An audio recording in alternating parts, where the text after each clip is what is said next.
মৰিগাঁও সদৰ বিধানসভা সমষ্টিত আমি যোৱা 2021 চনত আমি সাংগঠনিকভাৱে যথেষ্ট শক্তিশালী অৱস্থাত আছিলোঁ। তেনে ক্ষেত্ৰত অসম ভিত্তিত এটা এলায়েন্স কৰি পেলাই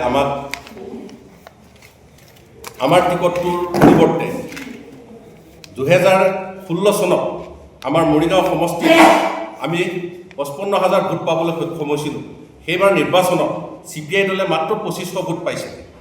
এলায়েন্সৰ নামত আমাক বলিৰ পথা সজাই সেইবাৰ 2021 চনত আমাৰ মৰিগাঁও সমষ্টিত CPI টিকটটো দি দিয়া হয়।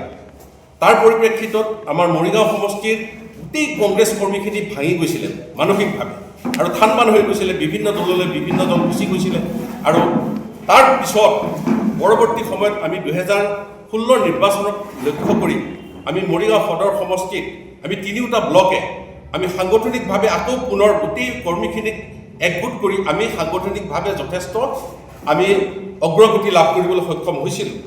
আমি আমাৰ 95% বুথ কমিটি আমি বনাই পেলাইছিলোঁ। আমাৰ 36টা মণ্ডল কংগ্ৰেছ কমিটি আজিৰ তাৰিখত সক্ৰিয় হৈ আছে। আমাক 2016 চনৰ বিধানসভা নিৰ্বাচনৰ কাৰণে আমাৰ নেতৃত্বই আমাৰ মৰিগাঁও সদৰ সমষ্টিটো কোনো কাৰণতে এলায়েন্সৰ নামত বেলেগক নিদিওঁ বুলি আমাক আজিৰ তাৰিখলৈকে আমাক সন্তুষ্টি প্ৰদান কৰি আছে।